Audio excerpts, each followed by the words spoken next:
Stacy? Pretty good. Pretty good. We're raising money this week, so by Thursday I'll tell you how we're doing.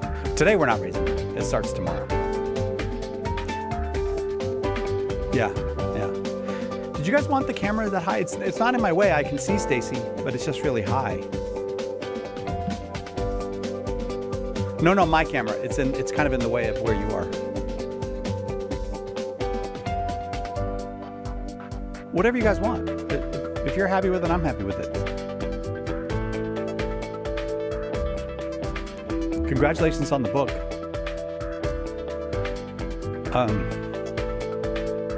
Yeah, I mean, I think a lot of people, they don't want to say anything bad about Donald Trump, so they don't argue with him about this, but this is kind of a big one.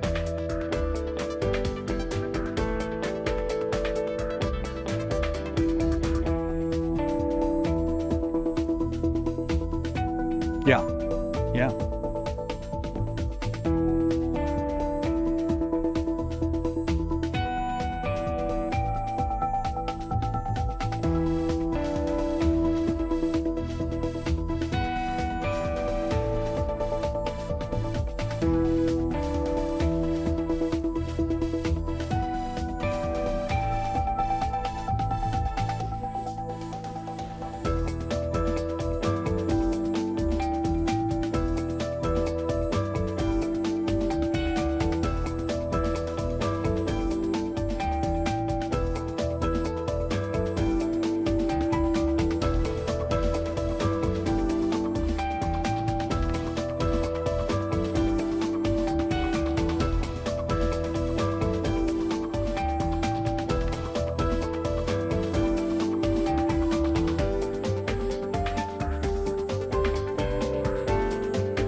Hello and welcome to Catholic Answers Live. Thanks for being here with us on this Monday afternoon, or maybe Monday evening, or maybe even Tuesday morning where you are. We always like it when you spend the time with us. We sure like spending the time getting to do what we get to do. The number is 888-318-7884. We got a really good Monday show for you. Not like our usual Monday show, Darren. This is a good one. You scheduled a good one. Second hour, Scott Weeman will be here, and we'll talk about the 12 steps and the sacraments and just addiction and recovery from a Catholic perspective, which we always we just get a great response when we do that with Scott. So if that is something you'd like to talk about, maybe your own personal situation, maybe a family a member, a friend, or you just like to know more from Scott, you're welcome to call second hour for that one.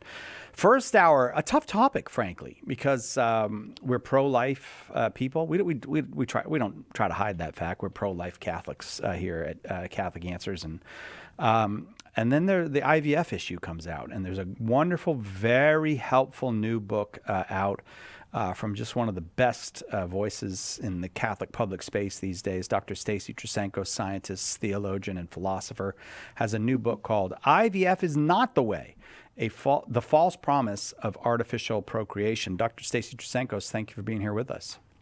Hi, Sai. Well, thank you for having me back. It's an honor always to be on your show. It's weird that this weekend there was an IVF clinic blown up. Or did you hear about that in Palm Yes, I Springs? did. Hmm. And so I guess you got to say right from the beginning, you shouldn't blow things up, including IVF clinics. Don't do that. That's a bad thing. But it was strange because you wonder who's this going to be that blew up a IVF clinic, and the poor young man just seemed so confused and depressed. He was at least that's the way he seemed to me. He's against life. He just doesn't believe in human life, and he thinks these people are doing evil by bringing life into the world. You would say there's a lot of evil that goes on in an IVF clinic, but the life of the child is not the evil. Exactly. The IVF, I mean, the Catholic Church is against IVF and always has been, even since artificial insemination for humans was even first medically mentioned in the 1800s. The Church has always found that to be a separation of the love making and the life giving aspect of marriage. And so while we love new babies and new human life, doing it that way, dominating something where we're supposed to cooperate with God, it's not the way to bring a new human life into existence. That's a tough one for a lot of people because they see that as inconsistent with the pro-life position. They see that as Yes. somehow hypocritical. Can you help me with that? Yeah, that was there was a Pew poll that said, for the percentage of Americans who are pro-life and believe life begins at conception, they're still in favor of IVF. A large percentage of that percentage was still in favor of IVF, and it doesn't really make it. It calls for a deeper question about what people think IVF is, because not only is the church against it for separating lovemaking and life giving, it also has led to and will lead to human embryos in cryogenic storage tanks. So you can't both believe that life begins at conception and also believe it's okay to store those babies living but not allowed to grow in a freezer until somebody wants to raise them. We don't do that with our children. So it's a complicated issue, and I think there just needs to be a lot more education on it in the general public. The you said until somebody chooses, but many of those children are merely just abandoned. The Yeah. embryonic human beings are just abandoned. I was horrified to learn that in the United States, there is an estimated between 4 and 10 million human embryos in cryogenic storage tanks right now. And why is it so large? Because no one's really sure of the real number. The distribution is so large, 4 to 10 million, somewhere in there. But millions of human embryonic children are in storage tanks. Some parents choose to leave them there because they think they might want to raise them later, which when you really think about what we're saying, that's not okay. But then a lot of them do just abandon them until they make a decision whether to donate them to science, which will result in killing them, or to just kill them outright, or to then it brings into question the whole um, issue of embryo adoption. Well, So it's an absurd fate. let me, if I may, raise what I think is the primary objection to your position. IVF is not the way. It's the title of your book, but it is also your position that this is not the way we should be making families and conceiving children. But here's the primary objection. You and I say embryonic human or embryonic human baby or embryonic child, and all people go, look, it's an embryo. Embryo is this. This is not a human being. It hasn't achieved the status of a human being. So we're back to that, and that's the age-old question with all the pro-life issues. And I mean, if someone says an embryo is not a living human, that person is not in accord with science. Trent Horn, Catholic Answers, you guys have nailed that question down repeatedly, that even science supports the idea that if you have a living human embryo, that is a living human, period, at a different stage of development. They're not consistent with what science says. If a person denies that, they're not consistent with what the church is saying, and even what the IVF industry is saying. Because if these embryos were insignificant and inconsequential, they wouldn't be stored in freezers at all. They would just be killed. And there's a reason people want them. You know, we have situations where tanks have accidentally been unplugged and the embryos accidentally thawed, and people that put them there were devastated because they realized those were my children. So we have a big issue in our country right now about the moral status of the human embryo. So I'm really glad we're having the conversation as a nation. Dr. Stacy Trasancos is our guest. You're welcome to call 888-318-7884. We encourage those who disagree with us to call. These are the very conversations that we would like to have. So if you're a fellow pro-life Christian or pro-life person of any persuasion, you're welcome to call. But if you find Stacy's arguments not compelling, if they offend your sensibilities and you'd like to have that conversation with us, you please feel welcome here. 888-318-7884. The new book from Dr. Stacy Trasancos, scientist, theologian, and philosopher, is IVF is Not the Way: The False Promise of Artificial Procreation. But some people, this is the only way they can get a baby. Yeah. Yes, and so it's a very delicate topic to talk about. And even when just the book cover came out, there were Catholic families who got really offended and upset with me because they took, even just reading the book cover, it has a little baby in a test tube, you know, because we started out calling them test tube babies back in the 70s. But they get offended because they think we're saying their children are not worthy as children, or that there's something wrong with their children. And that's not what we're saying at all. I mean, the church's position is actually against IVF because children are such gifts. It's not the fitting way to bring a new human into existence. It's dominating. It's not cooperating with God. So it takes some delicacy in learning to talk about this topic. And what I did in the book was I just started at square one. God exists. And I built the argument from there, but it's not solely a religious argument. It's just that if you really want to get underneath why we even think human life has dignity and is valued at all, you do have to be able to go all the way back to God. We know through natural reason that God exists. And so I laid all that out in the book, all the way up to why IVF is not the way to bring a human child into existence in the laboratory, just so that whenever the reader is engaging with these arguments in society, my hope is that they're ready to jump in at any point in the bigger argument, but they know where they are in the argument. It always helps me if if I'm just doing the icing on the cake, but I know what's all underneath it. I know I can talk in any direction the person wants me to go. I find that helpful. Dr. Stacy Trasancos, our guest, 888-318-7884, the number. So science can tell us what it is. Yes. But you're saying, really, you can't avoid the God question because there are people who don't value it even when they know what it is. I mean, there are people who don't share the view that, look, each instance of human life is sacred. It must not be violated. You can't enslave. You can't use. You can't freeze. You can't abuse in any way this creature, which is a creature that's equal in its nature to you.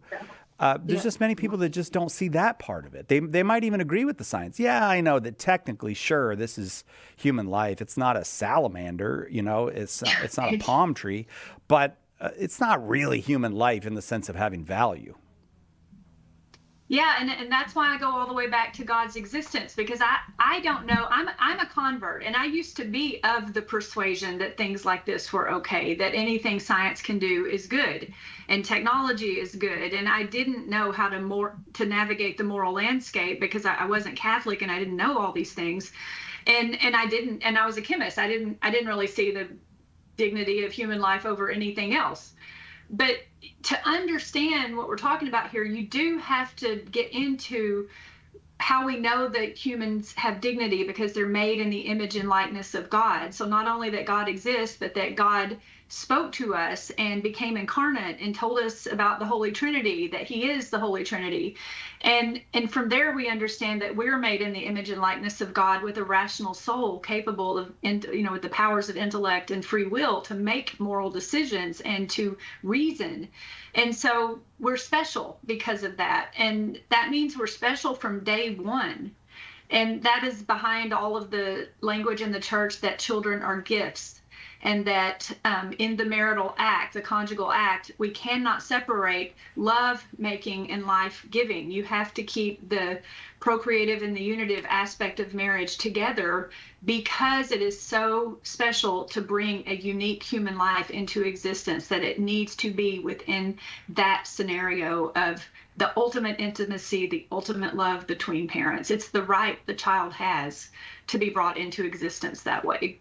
And I didn't know any of that till I became Catholic. So I understand what it's like not to think that way and to have to change what you're thinking, but it's beautiful. It is beautiful, and it's the truth about human beings. That's what's one of the qualities of things being true, is they are beautiful, and it's one of the qualities of things being beautiful. They are true. Dr. Stacy Trasancos is our guest.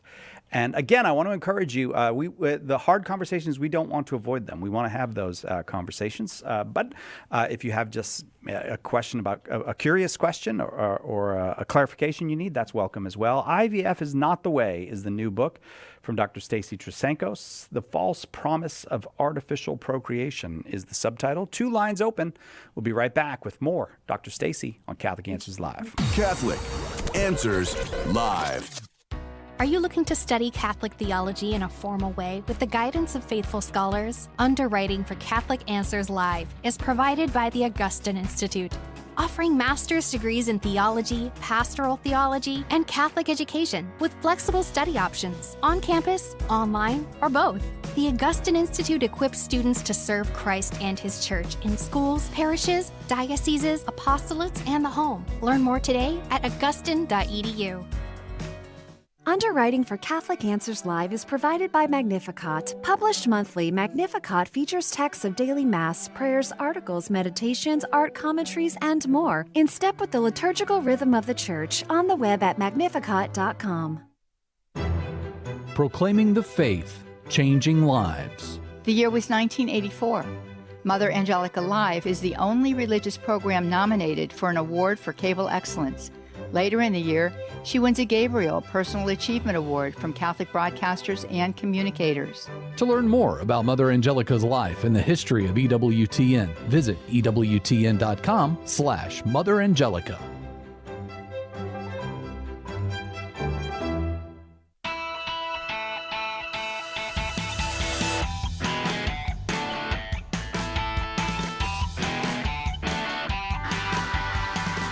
Welcome back to Catholic Answers Live. Dr. Stacy Trasancos, our guest. Dr. Stacy, doing the faith and science shows with us for years.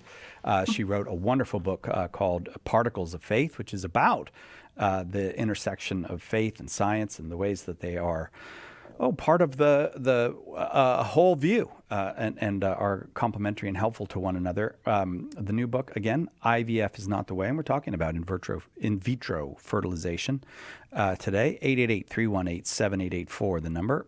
We'll start with Laura in North Carolina. Laura, you are on with Dr. Stacy Trasancos. Thank you for the call. Go ahead with the question. Thank you, Cy. And hi, Dr. Stacy. So once I really understood the Catholic argument against IVF, I completely embraced it, and I remain totally on board. But one aspect I still don't get has to do with how you led off. As I heard you say, IVF is not the way to bring human life into existence because it's not cooperating with God in lovemaking and life-giving. So what I still don't get is, why would God even allow such creatures as us to come into being in the first place that way? Why would God even ensoul them as human beings if it's so wrong to be created that way? Yes, Laura, that is an excellent question. It is the kind of question that we really don't get into with the abortion debate because it's on the other end of killing.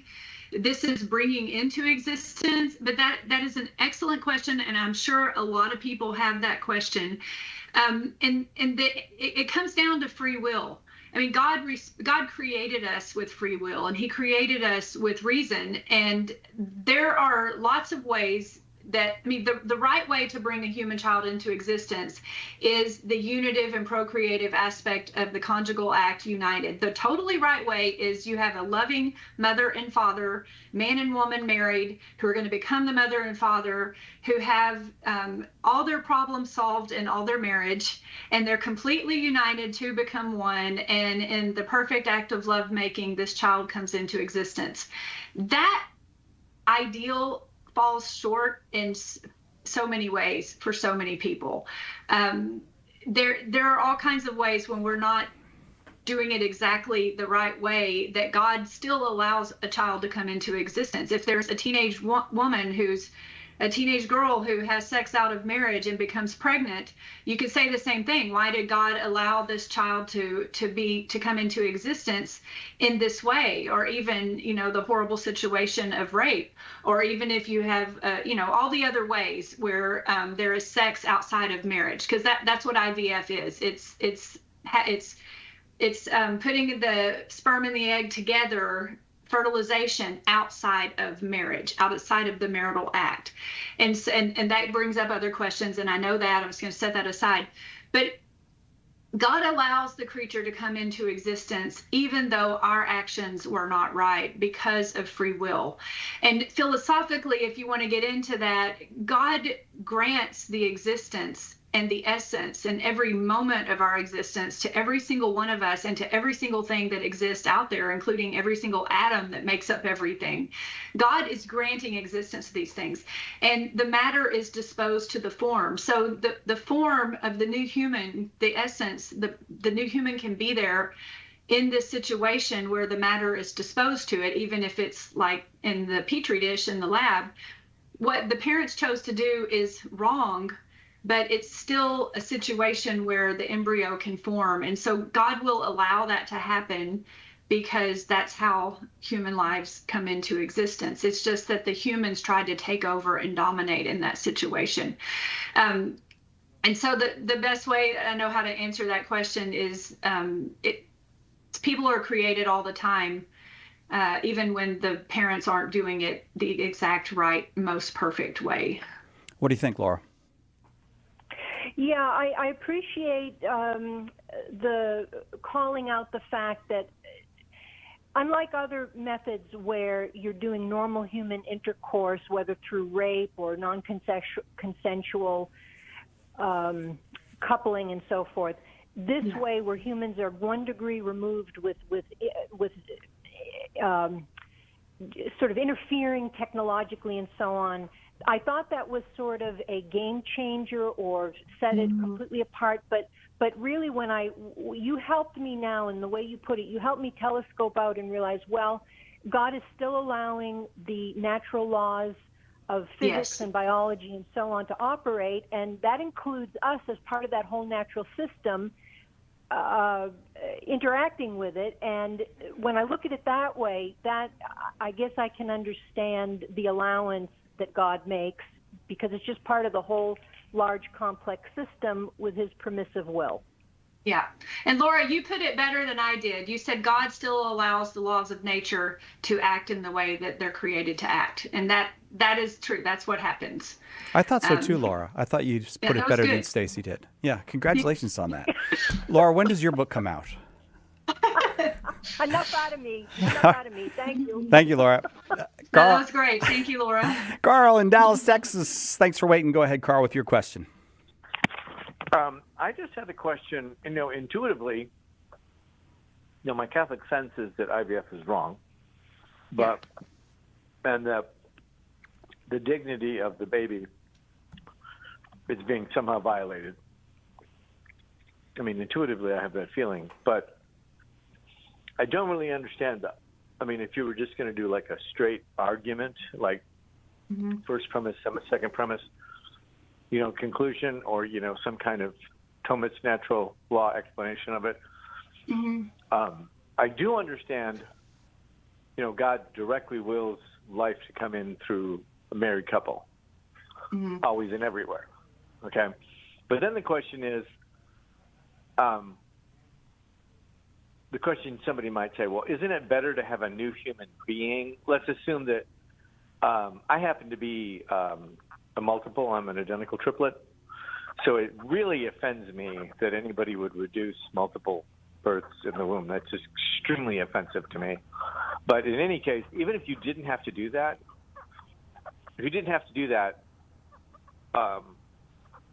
I can kind of see someone saying, well, gee, the value of bringing this human life into the world supersedes the, we're violating their dignity, but at least they have life. What would you? There That's you go. at least a question that pops up in my mind. Stacy? Yeah, and so just to answer your question about dominating, that is tied to the language the church uses in the catechism about how, and Donum Vitae, the whole instruction there, the gift of life, that seeing this life as a gift. So, think of dominating in that context. If you're open to the gift of human life, domination doesn't say I'm open to the gift of human life. Domination says I'm going to take things into my own hand and do things my way. Think of what Mary did. Mary did not dominate. Mary cooperated with God's plan. And we're called to do the same thing. But, why not have a new life? Well, I did get in it. So first of all, in the book, there is a lengthy, the biggest part of the book is a lengthy 10-step argument. The major premise is that God exists, and the minor premises with their own sub-premises, with all their proofs and reference to church documents and philosophical arguments, is laid out in the book in 10 steps, leading up to the last conclusion that IVF is not the way. So I laid it all out, and I invite the reader to poke at it, prod at it, find holes in it. I had editors do that very well. So hopefully I feel like it is a very sound argument, and it's completely based on the church, so obviously it's going to be a sound argument. But why isn't it better? I ended after the argument was made, and I got into some real life cases of IVF. We don't ever want to lose sight of that hope. So imagine the couple that is, they're practicing Catholics. They suffered the burden of infertility. They used IVF. They now have IVF children. They made a wrong choice to use IVF, but nevertheless, they have children that they love dearly, and their marriage is a united marriage. They have a good marriage. They're raising their kids. They're good parents. There's always hope. Even if IVF is not the way for our society at large to solve the problem of the low birth rate, like President Trump has suggested, you can turn things around. If you dominate and try to take matters into your own hands, and we've all done that, there's always hope, because what you do is, by knowing the right way to do things, knowing what is the right way, you turn your life and your choices. After every confession, we do this. We amend our lives and get back on the right track, and seek to restore whatever was lost. And in the case of IVF children, they were denied a right, that they were denied something they had a right to be conceived in this perfect love. And you want to restore that. So that's the bigger answer about why that life still has value. Of course, the life still has value. It's just not the way we want to encourage. It's not the way we want to be bringing human life into existence. Carl, I'm going to leave that there because we have to take the break now. Dr. Stacy Trasancos is our guest. IVF is not the way. The False Promise of Artificial Procreation is her latest book. You can get it wherever good Catholic books are sold. It's from Sophia Institute Press. Lots of folks on the line, one line open. If you'd like to get in on the conversation and you fill that line, we'll do our very best to get you on with Dr. Stacy Trasancos. 888-318-7884. Again, whether you agree or disagree that IVF is not the way, you are welcome to call 888-318-7884. Each Catholic is obliged to spread and defend the faith by word and deed. Well, we're here to help. Join special guests Chris Stefanik, Dr. David Anders, Father Jeff Kirby, and all your favorite Catholic Answers apologists this September 25th through 28th in beautiful San Diego for the Catholic Answers Conference. Our theme, Go Make Disciples. Enjoy 4 days of faith, fun, and fellowship. Use promo code EARLY to save $50 when you register today at CatholicAnswersConference.com. Lots of people have big questions about Catholicism. It needs a big book of answers, and now it's got one. The Big Book of Catholic Answers is filled with helpful replies to more than 250 questions about the faith. Questions about God, salvation history, the Creed, the Bible, the list goes on and on. Order your copy of the Big Book of Catholic Answers today at shop.catholic.com or ask for it at a good Catholic bookstore near you. We hope that one of the things that we communicate here at Catholic Answers Live is that our Catholic faith allows us to be fully serious about all the problems we encounter in the church and in the world, but it also lets us have light hearts and maybe even mix in a bit of fun. And that is exactly what our good friend Joe Heschmeyer does in his popular podcast, Shameless Popery. You should check it out at shamelessjoe.com. Joe's got a deep grasp of the faith, morals, the teachings of the church, all that, but he's also got a witty conversational style. He entertains and he informs, but you will leave equipped to better answer the most common challenges, misconceptions, and questions about the Catholic faith. He's got insightful guests, he does on-air debates, and he takes a close look into all the things that you want to know about as a Catholic living today. You'll walk away knowledgeable and filled with joy.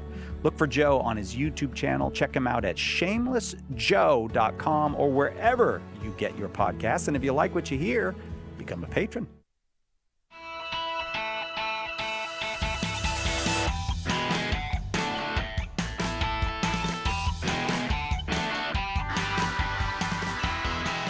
Welcome back to Catholic Answers Live. The big giant Catholic Answers Conference is coming up in September, last full weekend of September.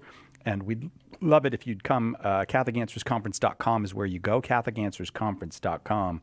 Chris Stefanik is the keynote speaker this year, and a wonderful keynote speaker. Dr. David Anders is going to be there. Just for those two, I'd come, but we got Father Jeff Kirby, Steve Dawson from St. Paul Street Evangelization, Father Paul Check will be there, and all of your favorite Catholic Answers. Do we call them personalities? I'll just call them, most of them have personalities, but we'll call them apologists. We'll do the show live. We'd love it if you'd come. Find out all about it at CatholicAnswersConference.com. And if you decide to come, use the promo code EARLY because you get $50 off your ticket. Promo code EARLY at CatholicAnswersConference.com. Dr. Stacy Trasankos' new book, IVF is Not the Way, and that's what we are talking about this hour. Jamie is in St. Louis, Missouri. Welcome, Jamie. Got a question for Dr. Trasankos? I believe I do. All right. So at the stage of development, I'm just curious, when these embryos are frozen, so like at what actual stage of development is this new human being at when they are frozen? So like the egg is fertilized, it divides and divides and divides. Are there various stages of development for this human being or these human beings that are being frozen, or is it just like stopped at one point, or how is that played out?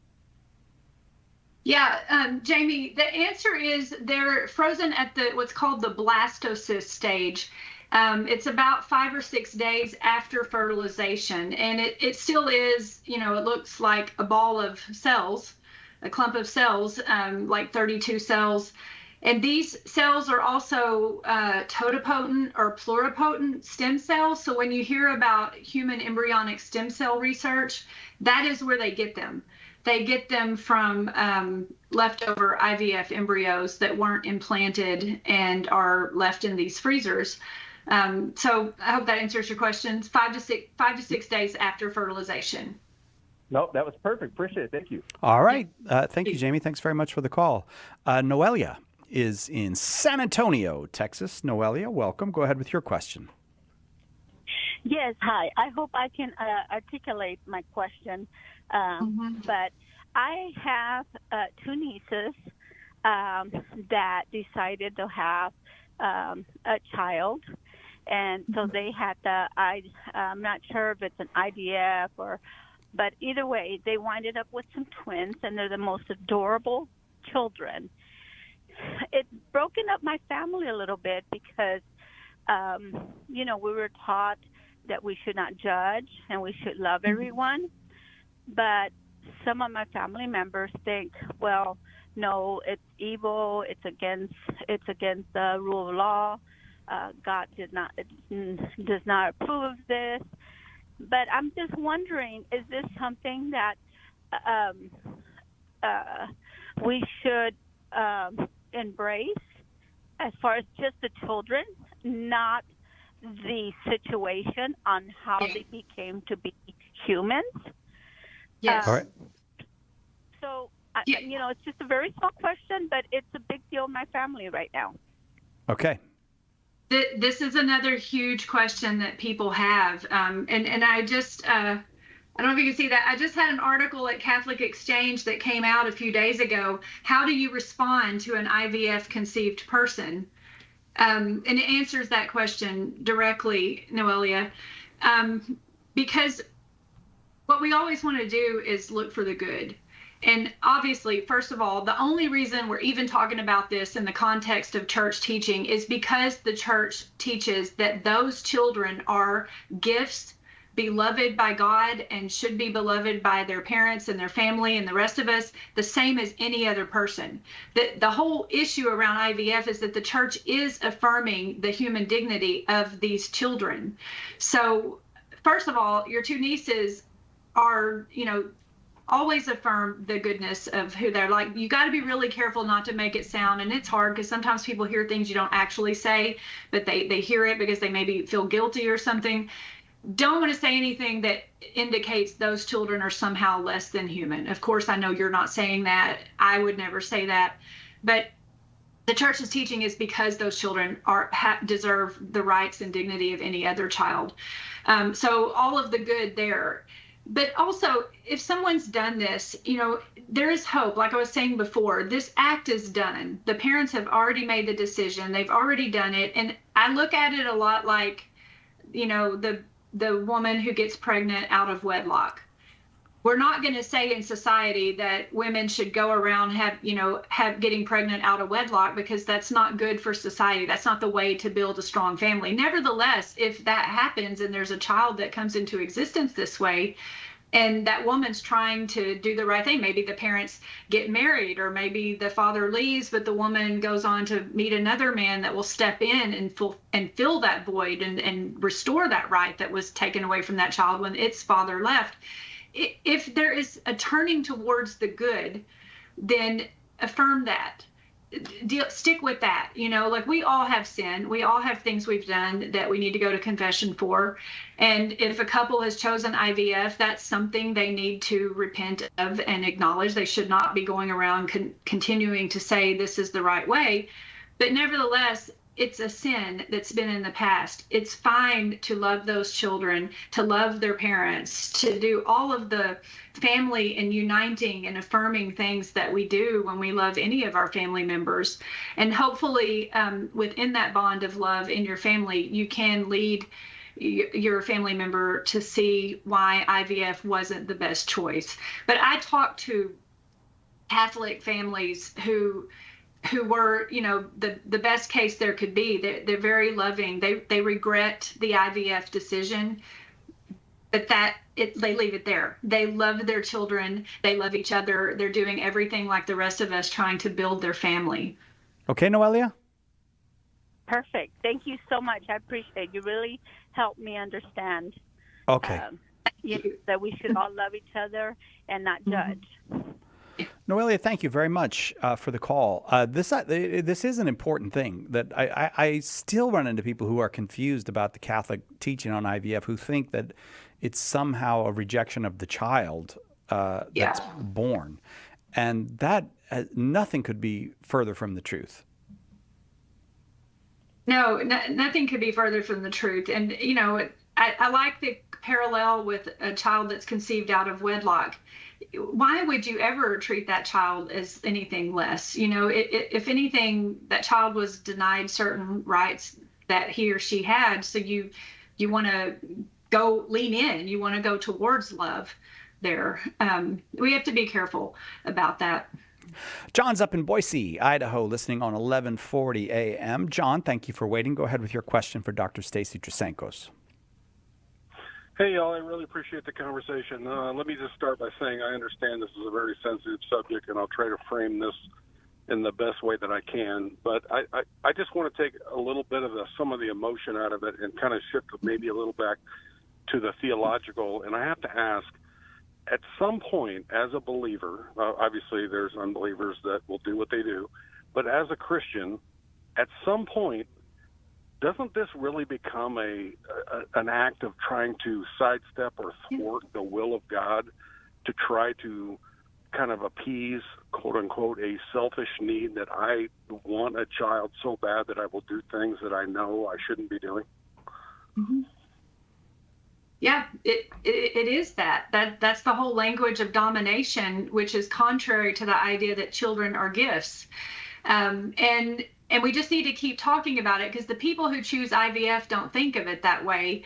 In the book, I list in chapter 5 the 5 principles of human life, talking about the principle of existence. That it's very theological, and it's based on some language from Joseph Boyle from the 1980s in an academic article that he wrote. But the principle of existence, humans are made in the image and likeness of God, and God grants us our existence throughout all the moments of our life. And the principle of totality, that we're not just body, but body and rational soul. We don't reduce the human to just body. The principle of dignity, that therefore every living human should be treated with the full respect due a person, not as an object, as a means to an end. So that's sometimes what IVF is used for. It's a means to an end to get the baby prayer answered. The principle of procreation, which says we don't separate the unitive and procreative aspects of the conjugal act. And the principle of the principle of procreation is that we procreate in conformity with the dignity of the person. And then the principle of inseparability is not separating the procreative and unitive. But it goes, if you want a theological basis, it goes through that. That's basically the 5 principles that come from Donum Vitae in the 1980s, where the church dealt with this question so in depth. It is opposing and thwarting cooperation with God. God's will is that we conform our will to his.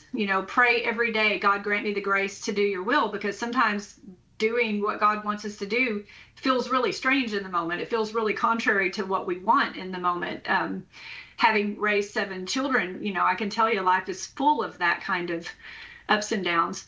But we're always casting our will toward God. We're always trying to, but so many instances in all of our lives, we fail to conform our will to God's will. So we're always turning back towards the right way. John, thank you. That takes us right to the break. Right back with more questions for Dr. Stacy Trasenkos on her new book, IVF is Not the Way, The False Promise of Artificial Procreation. We've got room for a couple more questions. If you want to get on the line, give us a call, 888-318-7884. Let us help you with your question today on Catholic Answers Live. Mother Angelica had a simple goal when she began EWTN: to reach the world with the gospel message. At EWTN, we value your opinions and suggestions on what you hear on EWTN Radio. Call our listener comment line 24/7 at 205-795-5773. Thank you for joining EWTN in this mission.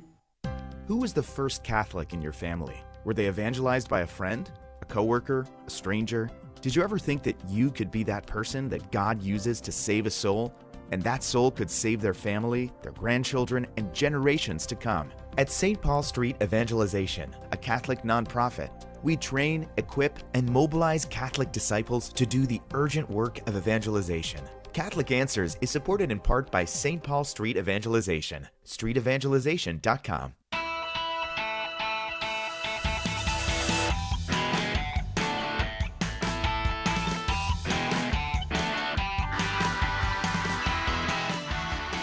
Welcome back to Catholic Answers Live. Dr. Stacy Trasenkos, our guest. The new book is IVF is Not the Way, The False Promise of Artificial Procreation. It's from Sophia Institute Press, and they just do wonderful books at Sophia Institute Press.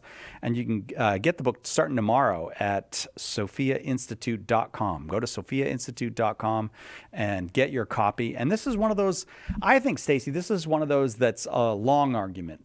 That this is an argument the church needs to make to the whole world over time. It's not an easy one to get right off the bat. I mean, I feel like in the pro-life movement, we saw that with abortion, where it's the pro-life position seems so dumb to so many people to start, and you've just got to start making the argument one by one, helping people see it. So I assume that's what you're intending here, is to make a contribution to that. Yeah, I really hope people take the book. I'm an organized thinker. Like I'm very left-brained, and I was told many times you're being too left-brained.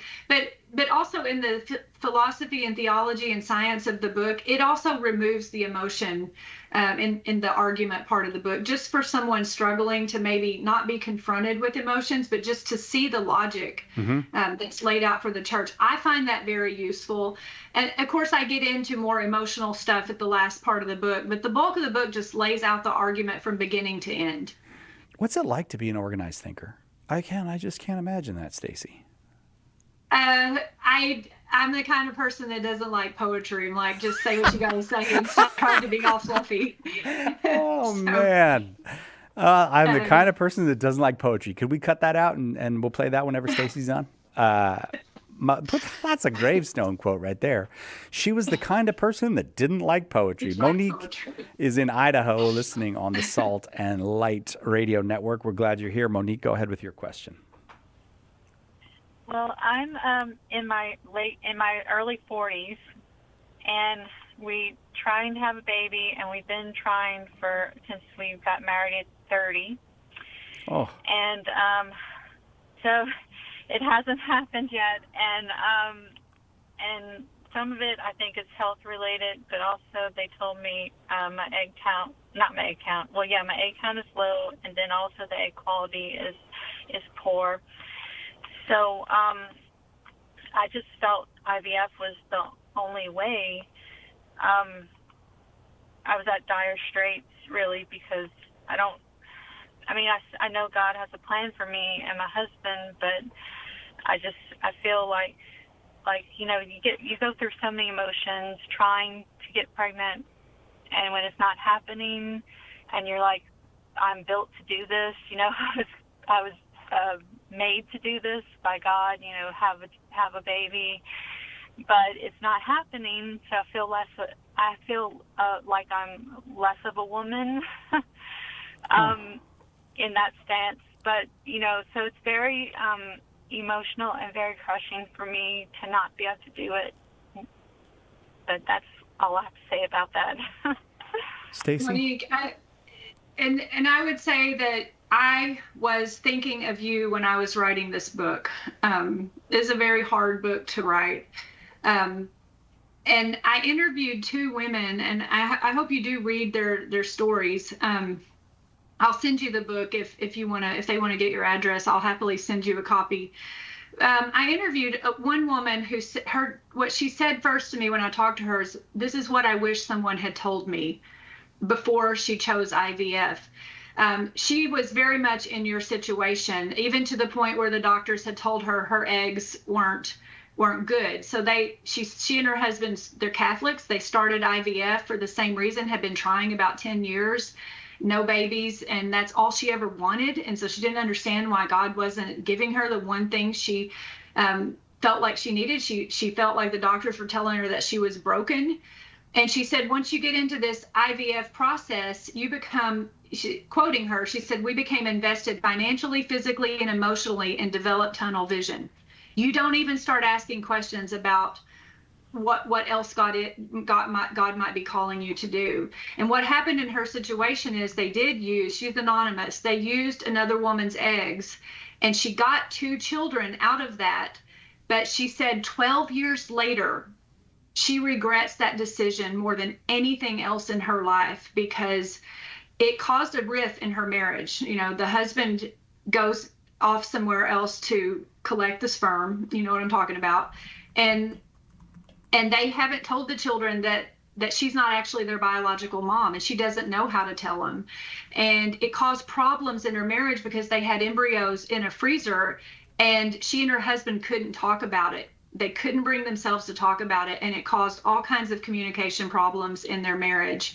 And in tears, she was telling me 12 or 13 years later, "I hope someone, her name she used was Angela because that is a message from God, angel, a messenger from God. She wanted that message to get out to women like you, that you're not a failure, you're not broken.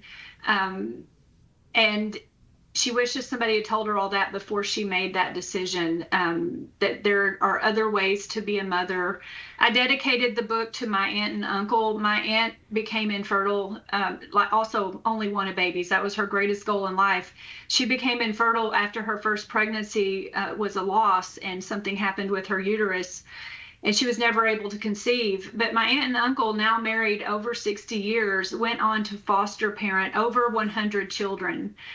And because of that, they have so many grandchildren out there now who see them as parents of a sort, who were there for them in a way that nobody else was at a time when they needed it.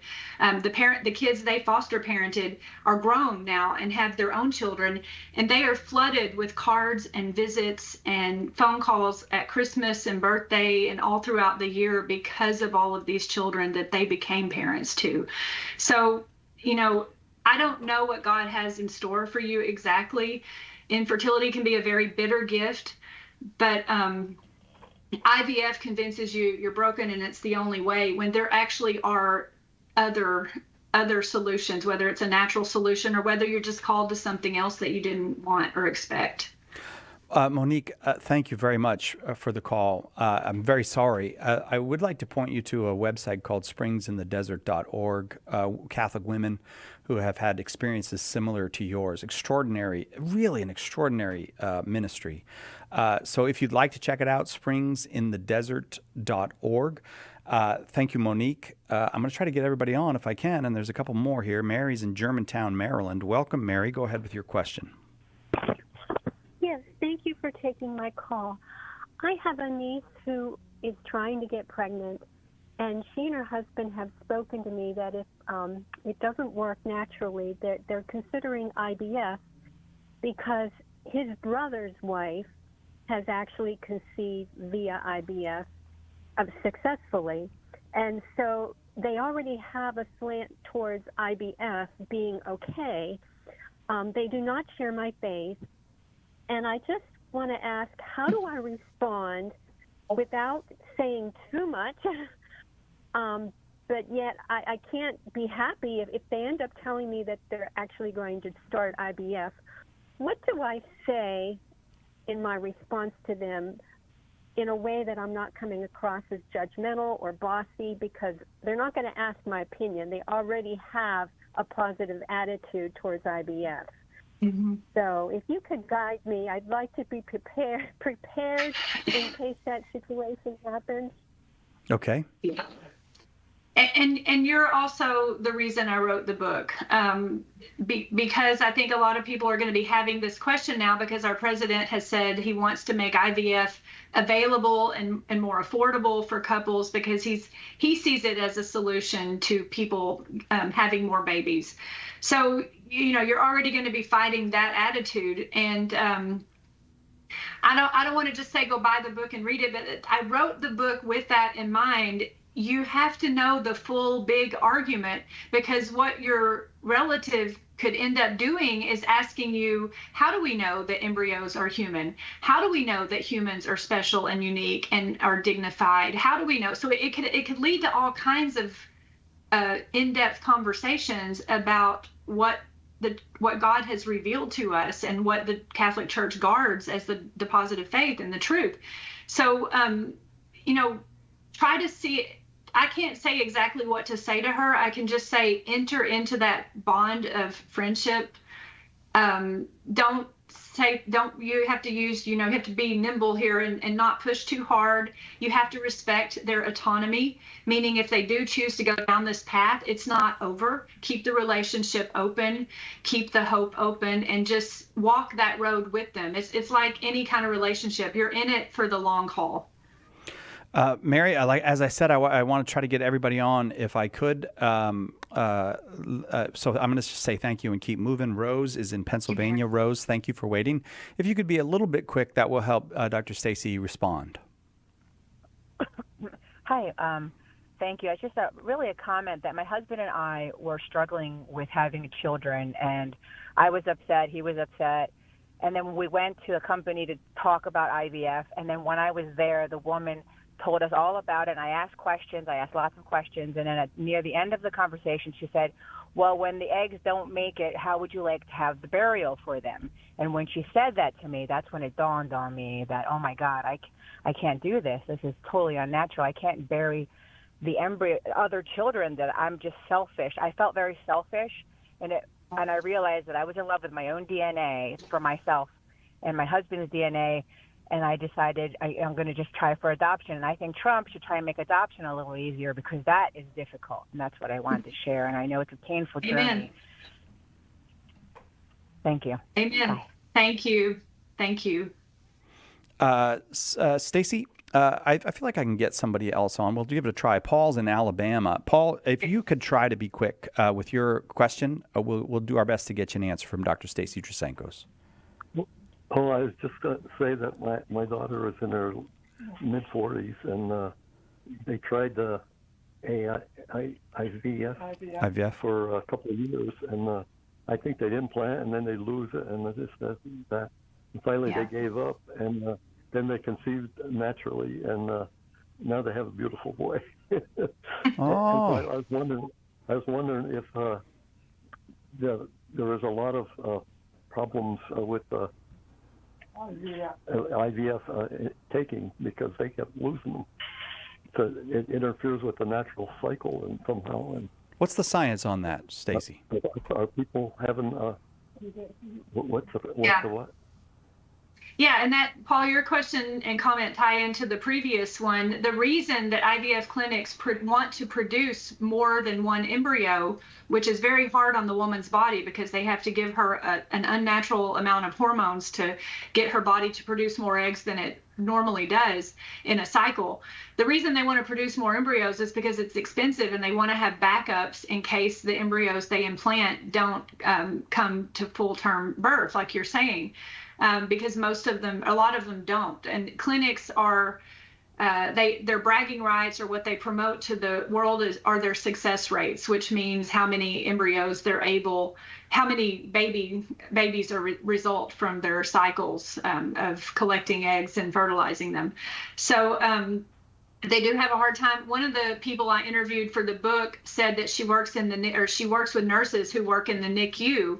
And all the NICU nurses say they won't use IVF because they see, even when these babies are born, they have more problems. And I just want to tell you about United States Conference of Catholic Bishops. They have an article about the health consequences for the children born of IVF.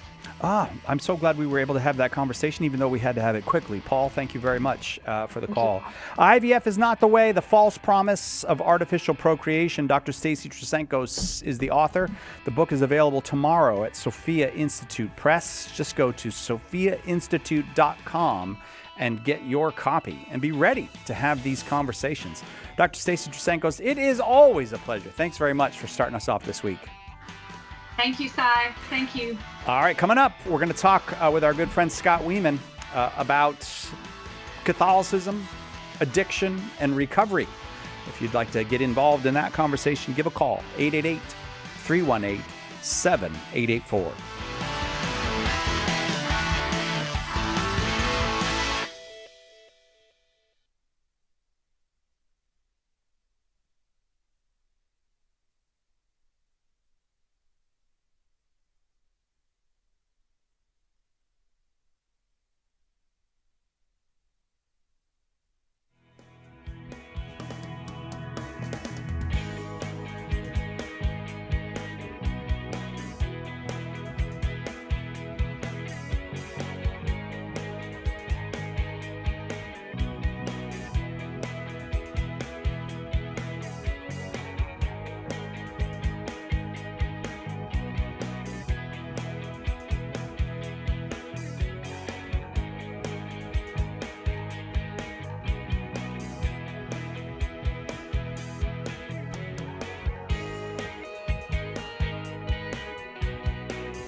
I love it when our next guest is here. Welcome back to Catholic Answers Live. I'm Cy Kelly, your host, and Scott Weeman's here.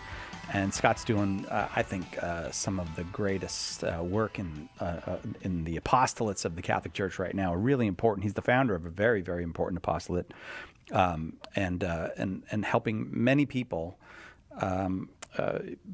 use the sacraments and the treasures of the Catholic Church in their recovery from addiction and obsession and afflictions of all kinds. And you're welcome to call. If you've listen, you don't have to be Catholic, you don't have to be Christian. You don't have to be, Scott's here to help.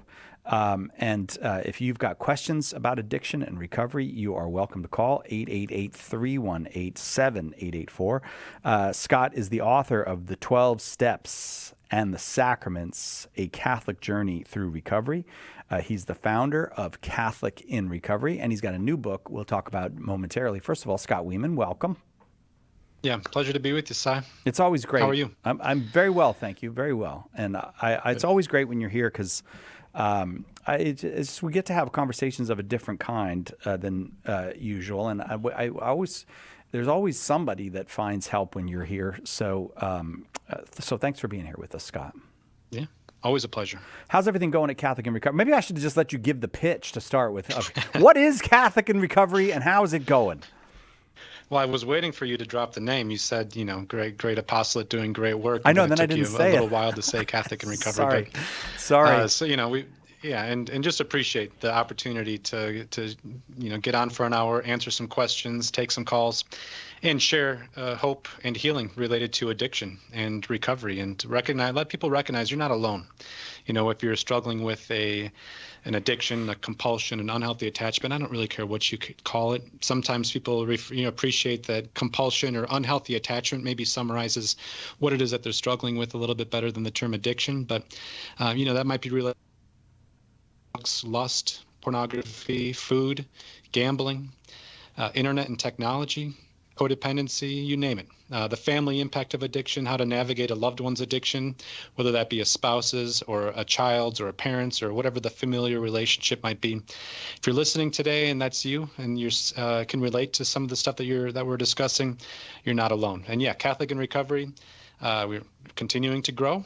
Wonderful opportunities to create. We've got about 200 active in-person and virtual Catholic in Recovery meetings around the U.S. and Canada and into Mexico as well. Starting to get into some in-person meetings in Europe in the next few months. Wonderful. And just accompanying people through the journey of recovery. Retreats. We started a podcast. Father Sean Kilcawley and I have a podcast. You can find the Catholic in Recovery podcast wherever you listen to podcasts. And Father Sean is a treasure of wisdom as it relates to the sacramental life of the Church and 12-step recovery. So we're staying very busy, enjoying life here, and also enjoying the fruits of my own personal recovery. Time with Praise family, God. friends, freedom to love and serve the Lord. It's all good. 888-318-7884 is the number here if you'd like to talk with Scott Weeman. 888-318-7884. So if you were able to grow Catholic in Recovery to be in every community where there are problems with addiction and these kind of things, how big would it be? How much of the world would that cover? Just curious. Pretty much all of it. I don't know that I there's know that. I know there's that. not a ton of square footage on this earth where people exist and addictions or compulsions don't accompany them. Yeah, so 200 meetings in person and online now, and people can get the tools. Like if they're like, you know what, we need this where I am. We need this in my parish. They can get the tools at CatholicInRecovery.com. Yes. On our homepage, if you go to support and serve, there's an option, start a meeting or get a new meeting started. Just fill out a simple form and we'll get in touch with you about accompanying you, supporting you to get a Catholic in Recovery group started in your community, your parish or elsewhere in the community. Or if you have an inkling to start a virtual meeting, we're here to support that as well. And, that all the way from, it takes some of the, requirements to getting a new group started is having your own personal recovery experience, at least 6 months of sobriety, abstinence, clean time, however you might define that per your program, and experience within the Church and balancing the 12 steps with that. And yeah, I'm happy to walk you through the process of finding some others in your community to start a launch team, having a conversation with your pastor or parish leader, and then really creating a fellowship within your community to bring light to others who are struggling in the darkness of addiction. Scott Weeman, our guest, we'd love to talk with you about addiction, recovery, healing, all of that. Again, you don't have to worry about what your background is, what your religious affiliation is. Scott's here to help. 888-318-7884. I want to give you a little advice. You wrote the book on the 12 steps and the sacraments. I think you should do something on the rosary and addiction. You should do something that brings the rosary in. What do you think? That is a fantastic idea, Si. I have them, man. They just hit me, and they're good when they come. Yeah. Tell me more. I know you already have this book. Please, please tell us about the new book on the rosary and addiction. Yeah, so just published about a month and a half ago with Ave Maria Press, The Recovery Rosary. Meditations for those impacted by addictions, compulsions, and unhealthy attachments, and is really an important, very valuable resource for those in recovery, seeking recovery, family members impacted by a loved one's addiction, who are also in need of their own recovery as well. And within the book, it's a little primer on how to pray the rosary if it's been a little while since you've had a connection with the rosary, or are renewing or beginning a new relationship with Jesus through Mary via the rosary. Some helpful ways to get started on that. And then reflections on all 20 mysteries of the rosary. And wonderful collection written by contributors, volunteers, who are members of the Catholic in Recovery community around the world, who have varying degrees of, different types of addictions, family members impacted by a loved one's addiction, offer reflections, a little bit of some either religious text or scripture that then begins, that launches into some reflection questions, the individual's personal testimony. What I love about this book is just the raw, honest approach to the rosary. I think sometimes we can maybe over-intellectualize our relationship with Mary and some of the experiences with the mysteries, but this puts it into very practical terms, human terms, and something that you can relate to as a reader. And then, some reflection questions, great for use, individual use to accompany your own rosary devotion, or it can also be a wonderful way to pray the rosary in a group. I began praying the rosary, learned how to pray the rosary in a group setting. And for me, as I was early in my recovery and coming back to the church, that was really instrumental in breaking, creating breaking down the barriers to entry for me, and praying the rosary and doing so with other people was a great way for me to be introduced. 888-318-7884 is the number. We're talking about addiction, recovery, and healing from a Catholic perspective, but anybody can call. Scott Weeman is the founder of Catholic in Recovery. You can find that at catholicinrecovery.com. Excuse me, I've made that mistake before. Or you can just call Scott right here, 888-318-7884. I want to ask you a question because a couple things came together in my mind as you were talking about the rosary. Because to me, the rosary is associated with peace. Like I feel like when my wife and I began daily prayer of the rosary, peace came to our home in a way that it hadn't, came to our hearts in a way that it hadn't. I associate that with peace. Then I associate this new pope we have, Pope Leo. I don't know if you heard about that, but we have a new pope. Yeah. You had heard about this. Praise God. Boy, you are on top of things, Scott Weeman. He comes out and his first words are "Peace be with you," which this seems to me like this is a theme that I hope that he's going to just build and build on, because the world is just so robbed of peace. It's just so bereft of peace. And is that part of the healing of the rosary and why you wanted to do rosary and addiction? You wanted to put those things together? Yeah, I think that's a big part of it. Really a way to bring the beauty and the peace and I would think the serenity, is a term that we're often using in recovery as well. I think there's a great serenity that accompanies the rosary, and the repetition, the meditative repetition that the rosary offers is such a great part of our solution as people in recovery from addictions, compulsions, and unhealthy attachments, where perhaps we're used to wanting what we want and wanting it immediately, wanting it now. And so there is, as we kind of surrender into the rhythm of the rosary and that the repetitive nature of it, I think that's just such a great antidote for the immediate needs that we might have or think that we have, and can really be a way to provide that. In step 11 of the 12 steps is sought through prayer and meditation to improve our conscious contact with God as we understood Him, praying only for knowledge of His will for us and the power to carry that out. And so there's a kind of a simplicity within that invitation to pray for the knowledge of God's will for us and the power to carry it out.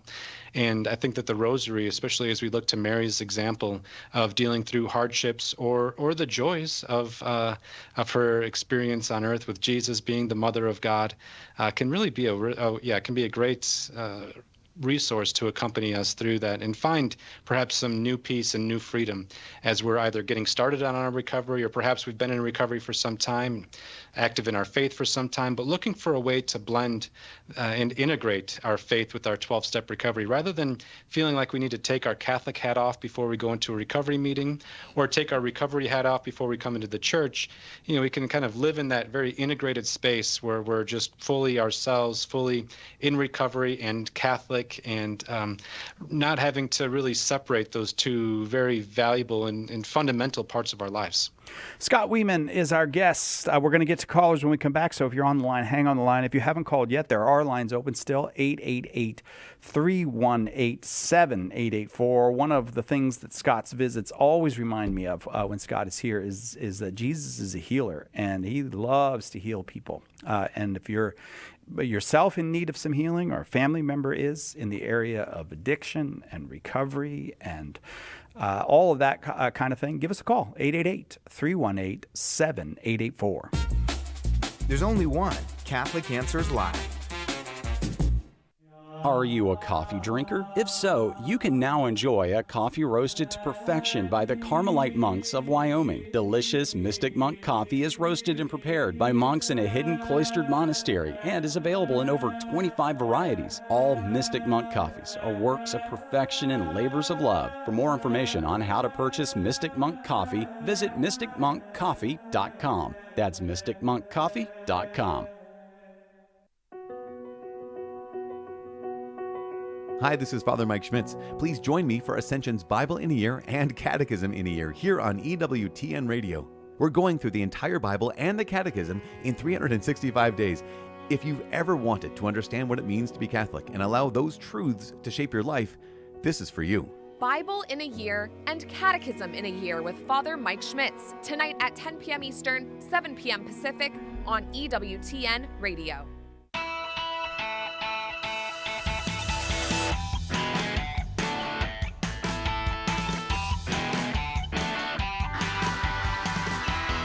Welcome back. Catholic Answers Live. Scott Wieman is our guest. The book we talk about a lot with Scott, or we mention a lot when Scott's here, is The 12 Steps and the Sacraments, a wonderful book for anybody in recovery, attempting recovery. I don't know all the correct language, but they've got the Catholic in Recovery workbook over at CatholicInRecovery.com. And now, say the name again, the Rosary and Recovery, or the Recovery Rosary. The Recovery Rosary. The Recovery Rosary. That's exciting. Check it out at, you can check it out at Ave Maria Press, or you can check it out at CatholicInRecovery.com.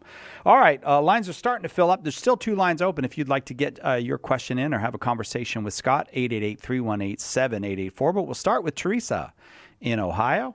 Teresa, thank you for the call. Go ahead with the question. Hi. I just turned in kind of late, I guess. I was at a meeting. Anyway, I was wondering if the resources you were talking about are available in Spanish or other languages. That's my first question. Oh, you got all right. We got a list of questions. Oh, Teresa, I got a list of questions. All right, let's get question number 1 answered. Okay. Available en español? We have some resources available. We have some meetings in Spanish, and so we have meeting materials that have been adapted or translated into Spanish. We actually are just launching a Catholic in Recovery group in Cancun, Mexico, here very soon, and they are helping to translate. The team there, active for people with recovering alcoholics and people with Al-Anon experience. And so they're adapting our meeting reflections in Spanish. And so we do have some resources in Spanish. Unfortunately, not yet our books, the Catholic in Recovery workbook or the 12 Steps in the Sacraments or the Recovery Rosary. But I am regularly pushing our publisher and the team to create those in Spanish, and recognizing the need, especially, the wide, vast need of recovery. And so it's only a matter of time before our resources are adapted into many other languages. But I do understand the necessity and the urgency and value of being able to do recovery in one's primary language is so helpful. Okay, Teresa? Yeah. All right, next question. All right, here we go. If we already have like AA meetings at our church, do they transition into this, or is this an addition, this program addition to that, or how does that work? That's a great question. I love hearing that question. So we don't claim to be a substitute for AA, NA, SA, Al-Anon, OA. I could go on and on. There are anonymous 12-step groups for all sorts of different conditions, but rather supplemental to. And I see Catholic in Recovery as a bridge between the church and 12-step recovery groups and vice versa, providing a place where those who are in the church seeking recovery and perhaps looking to the church first to get a foundation for recovery built, and then also for those who have been in recovery for some time, have experienced the miracle of their higher power working in their life and looking for a deeper relationship with that higher power, perhaps returning to the church of their youth or of the past, or coming to the Catholic Church for the first time. So we see people on all sides of that equation, people who are in recovery coming back to the church, in the church starting their recovery, in both, and looking for a place to blend their recovery and their faith. Parishes that are already hosting AA meetings, Al-Anon meetings, OA meetings, SA meetings, other types of recovery meetings, I think are great partners and a great place to get this started, where they see the value of creating space in the community for recovery fellowship. And people can attend one type of meeting a couple days a week and another meeting, a Catholic in Recovery meeting, once a week as well, and find that they're, just the parallel nature of our recovery, of 12-step recovery in the life of the Catholic Church. Teresa, I don't know how long the list is. Is there a question 3? There is one more question. All right. 3. What about can Al-Anon groups or family members or whatever use these same materials, or are there other materials for them? Teresa, are you a plant? Yes. All right, you're. No, this is what the normal person who's walked the walk.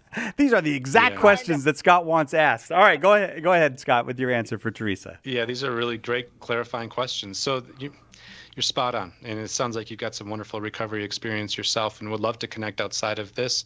You can go to CatholicInRecovery.com, click on Support and Serve, go to Start a New Meeting, and fill out that form. We'll get in touch with you. But yes, we do have meeting types. We have various meeting types. Some of them are general recovery meetings, bringing together people with a variety of different types of addiction. Others and family members are welcome in those meetings as well, kind of like an open meeting. We have some addiction-specific meetings for people with alcoholism or drug addiction, lust addiction, food-related addictions, internet and technology addiction, gambling addiction. And then we also have meetings for family members impacted by a loved one's addiction, much like an Al-Anon, using some Al-Anon-type principles.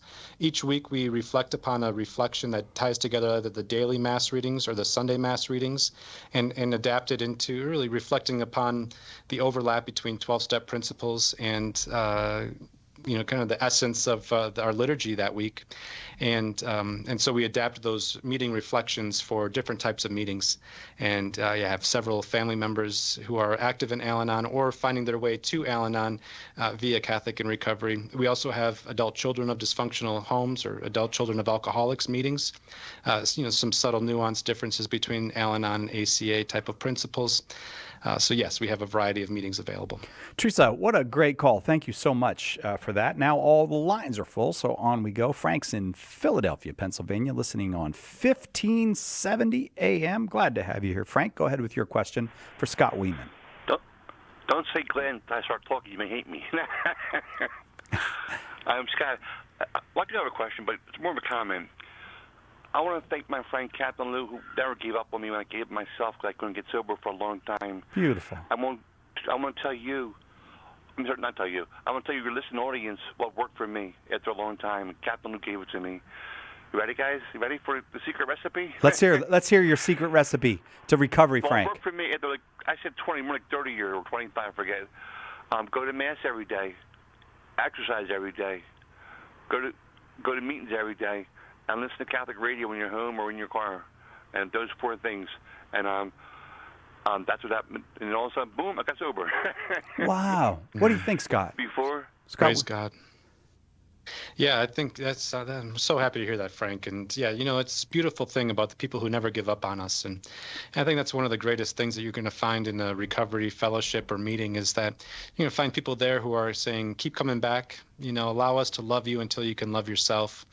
And you're not alone. And, we totally get it. It was a man who, after not my first meeting, but really my first time back to a meeting in October of 2011, darted across the room after we closed with the Lord's Prayer, looked me in the eyes and said, I know exactly how you feel. You don't ever have to drink again. And that man really pursued me and was very eager to share recovery with me. And, Frank, I think you're encapsulating if we pursue our recovery with half the zeal that we would pursue our addictive behavior or substance, we're going to be just fine. So that sounds like a great recipe. It was shared with me, 5 daily habits that we can participate in that are going to make it, make our likelihood of recovery greater is wake up in the morning, ask God to keep you sober, free, abstinent, clean, balanced, however you define your recovery.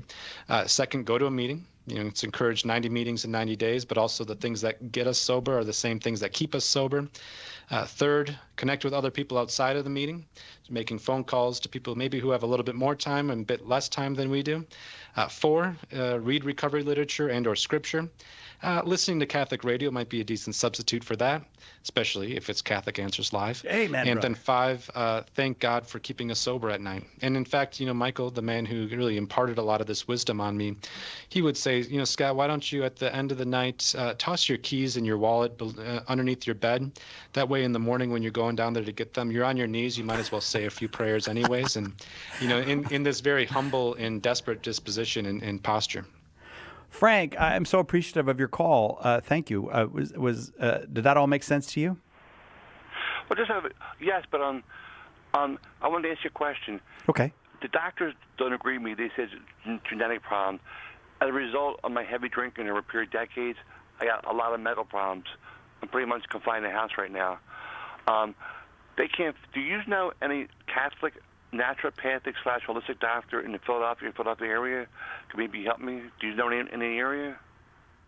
Do you, Scott? I am not too familiar with the available doctors in the Philadelphia area. Doctors, holistic doctor, the regular doctors tell me it's nothing to do with your drinking. I don't agree with that. I drank a lot; it killed my body. Oh. And I'm trying to find it myself, and I need to find a holistic doctor, a naturopathic doctor. Not the one you go to CVS Pharmacy. I mean, tell me what kind of herbs to take and that kind of stuff that make my body better. I'm sober now, 5 years and 2 months. But I mean, my organs, my body are just beat. I drank heavily for a long time. Yeah. Chris, you might go to mycatholicdoctor.com. Might be a good resource for you. We've partnered with them, and I know that they do really good work and look for a holistic solution that doesn't just segregate our mind, body, and soul, or the biological, emotional, mental, and spiritual parts of our condition, but really sees in the full integrity of the whole person. So, mycatholicdoctor.com. Frank, what a wonderful call. Thank you very much for that call. But on I go. Again, I'm looking at full lines here. Let's go to Joseph in Washington. Joseph, welcome. Go ahead with your question for Scott Wieman. Thank you. So I'm calling because my wife and I have a young son that we believe has a drinking problem, and he won't admit it. And I don't think it's helping that we're telling them he has a drinking problem, but I want to get him some help, and I don't know where to turn to. I pray the rosary. My wife prays the rosary. We pray for him. We're devoted, to the Lord, but we're just lost right now. Yeah, I want to empathize, Joseph, just how challenging it can be to watch someone that we love, particularly a child, struggle with any kind of addiction, whether it's substance use addiction, food, pornography, lust, gambling, whatever it might be. It's just, really hard and troubling to know how to navigate that. And so, yeah, thank you for calling. You're not alone. I'm sure there are many others who are listening and who might even, call in, who are struggling with the loved one's addiction. I'm curious, Joseph, do you think your son thinks that he has a problem with alcohol? No, he says he has it under control, that we're too concerned about it. But what is concerning is that he comes home from work and he's drinking by himself. He goes out later on in the evening, says he's going to go get gas, but he comes back with another six-pack or whatever. And it's every day. Just this morning, my wife and I were talking about how we can talk to him when he's sober, but we're finding it hard to find that moment. Joseph, hang on. We have to take a very quick break. We're going to continue the conversation with Scott Wieman on Catholic Answers Live right after this.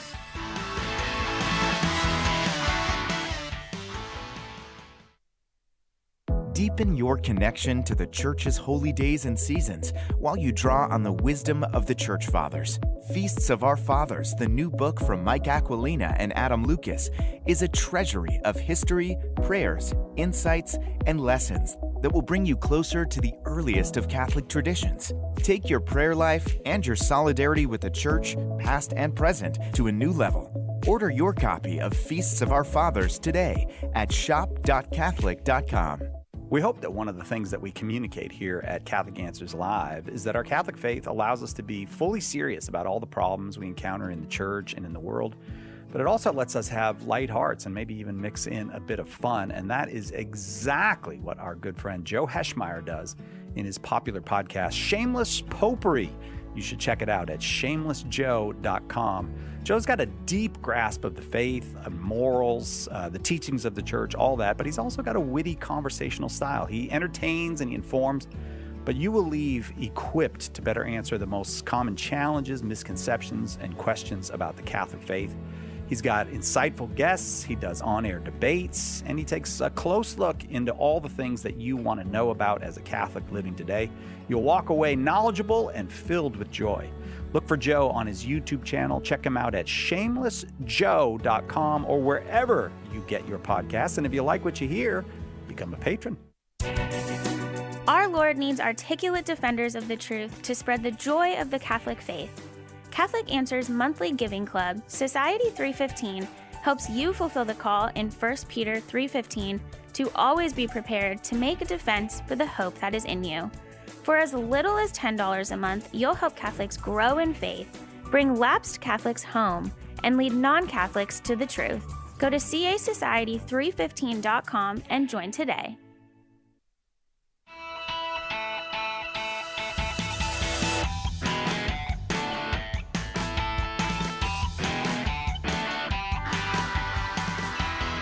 Welcome back to Catholic Answers Live. Scott Wieman is our guest, the author of The 12 Steps in the Sacraments, the founder of Catholic in Recovery.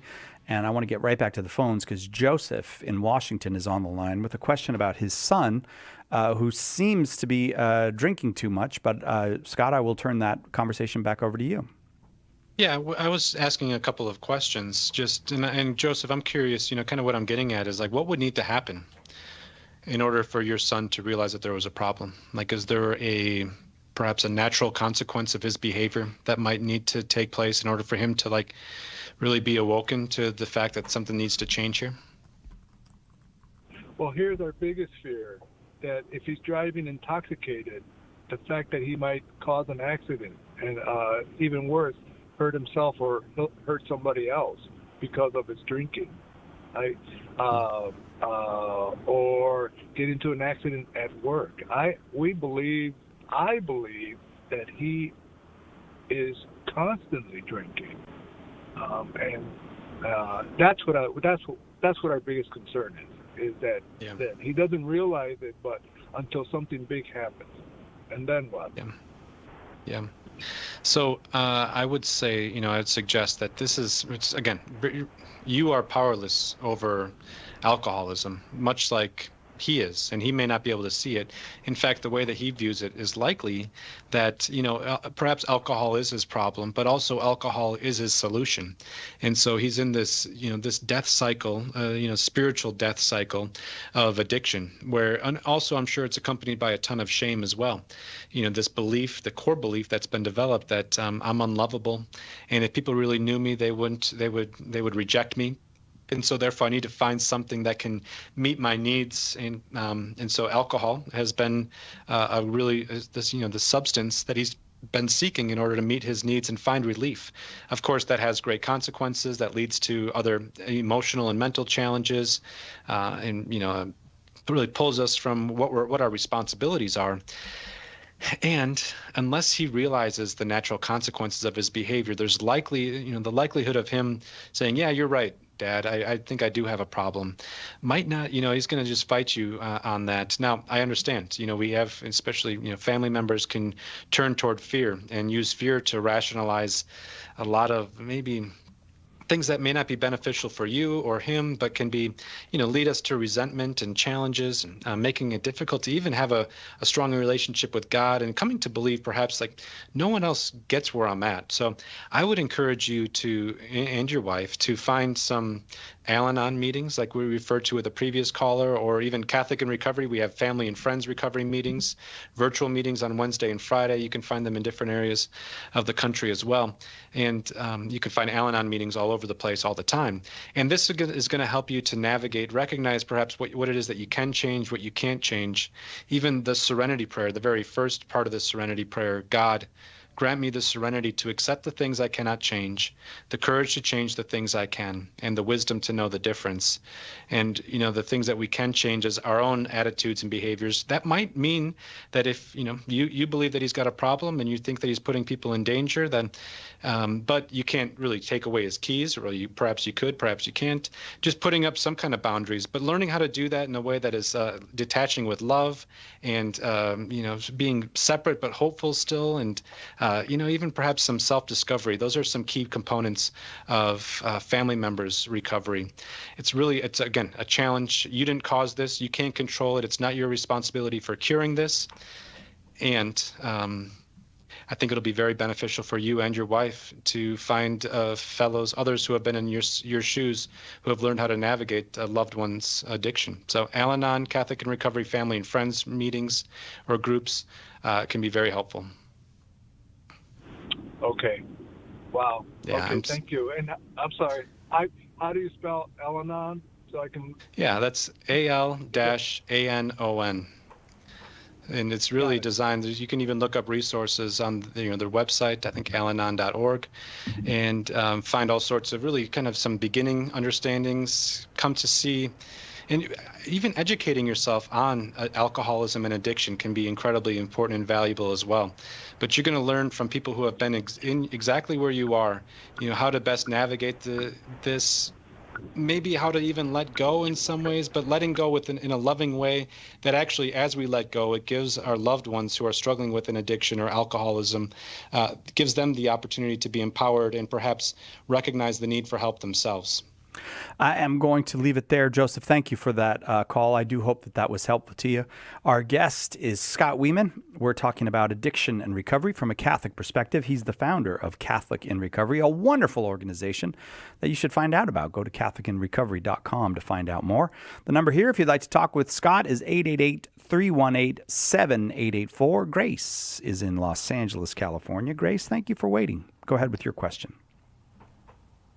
Yeah, thank you. So first of all, I really appreciate the Catholic resources that are out there now, because when I went through a relationship with an addict, there weren't a lot of Catholic resources at the time. At least in my research, I wasn't able to find them.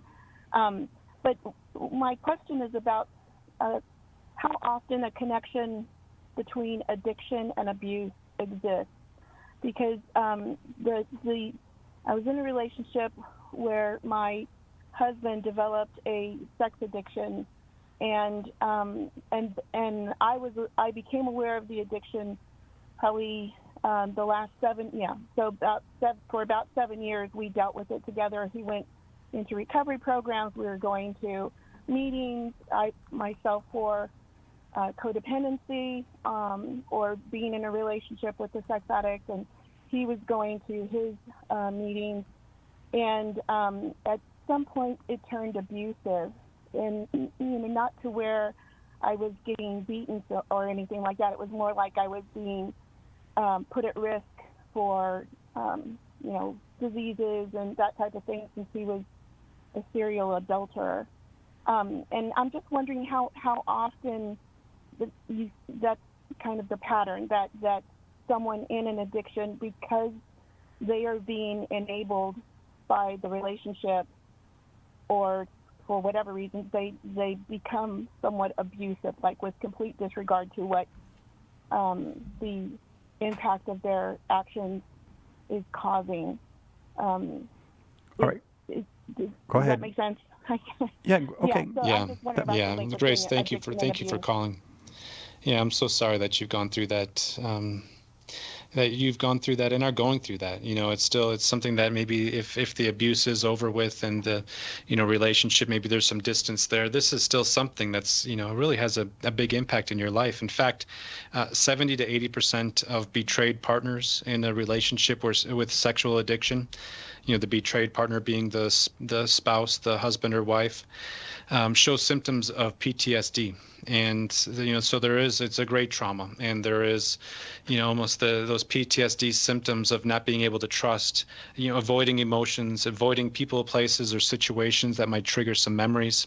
And it's very common too to internalize negative cognitions, like I'm not enough, or I'm unlovable, or I'm not smart, I should have seen this coming, or there's no. And all those are lies. Those are really all lies that create division and are probably implanted by, I would say, the father of lies. And so, what you've done, to connect with other people in fellowship. Es-Anon is much like Al-Anon, but for people with sexual addiction or the loved ones of people with sexual addiction, to learn how to navigate through and cope with a loved one's sexual addiction. And to answer your question, I think that there is certainly a correlation between addiction and all sorts of abuse, whether it's physical abuse or emotional, spiritual abuse. I think that addiction really is at the root cause of a lot of our Catholic social concerns, including, homelessness, poverty, abortion, violence, marital separation, marital problems, and discord. And, with that kind of repeated consumption of whether it's a substance or media that is portraying, maybe even normalizing sexual abuse or physical abuse, there's, all sorts of different reasons why that could be the case. And so, yes, I think you're spot on. It's not to excuse anything. The person who is abusive or has betrayed is still responsible for their actions. It's not to let anyone off the hook at all. And I think it's really necessary for you to create whatever distance needs to be created in order for you to maintain safety of yourself, and also recognize that there might be some lingering effects, like PTSD-like effects of your experience, and to not minimize that and seek whatever kind of therapeutic or perhaps it's a fellowship type of care that can be very helpful. Of course, also being encountering the truth through our loving Father, through Scripture, through the sacraments, can also be a really powerful part of the solution for you. I'm so sorry to hear what you're going through, Grace. Thank you so much for that. Yes, the PTSD part was something that was kind of new to me at the time. It was difficult for me to, really understand that it was that big a deal. And once I could step back from it, I realized, it absolutely is a part of the healing process. Yes, thank you so much. Well, I'll refer just one quick referral for anyone who's been impacted by betrayal trauma, a loved one's sexual addiction, and the challenge that can be to overcome. Humanintimacy.com. Dr. Kevin Skinner has done a lot of research and is really leading the charge on the support for people who have been betrayed by sexual addiction. That's humanintimacy.com. Strongly encourage looking up Dr. Kevin Kevin Skinner's resources that might be helpful. All right, that takes us to the break. Thank you very much for the call. We will get right back and take more calls for Scott Wieman, the founder of Catholic in Recovery, right after this on Catholic Answers Live. It's all about the truth. Catholic Answers Live. Underwriting for Catholic Answers Live is provided by Real Estate for Life. Real Estate for Life connects home buyers and sellers to real estate agents while supporting pro-life organizations. On the web at realestateforlife.org. This is Father Dwight Longenecker. Why do you need to go to confession? Well, it's easy to receive forgiveness for the things we've done wrong, but more importantly than that, one of the beauties of confession is that when we go to confession, we take responsibility for ourselves. Our world is besieged by those who feel entitled and want to blame others and expect others to do everything for them. When we go to confession, by God's help, we're saying, it's my job, it's my responsibility, I'm going to get on and do what I can to change myself and change the world with God's help. The Catechism defines evangelization as the proclamation of Christ and His gospel by word and the testimony of life. But what does that look like in real life? It looks like St. Paul street evangelists out in the public square sharing the good news. We're a Catholic nonprofit that starts conversations by handing out free sacramentals. Then we employ our method of listen, befriend, proclaim, and invite. Catholic Answers is supported in part by St. Paul Street Evangelization. Visit streetevangelization.com to learn more.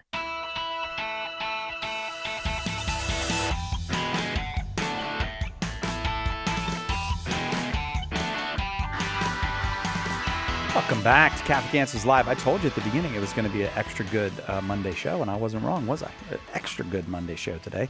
Scott Wieman, our guest this hour, he's the author of The 12 Steps and the Sacraments, a title I never tire of saying. And, right, Scott? I'm really good at saying that title. Yeah, excellent. Been my greatest promoter.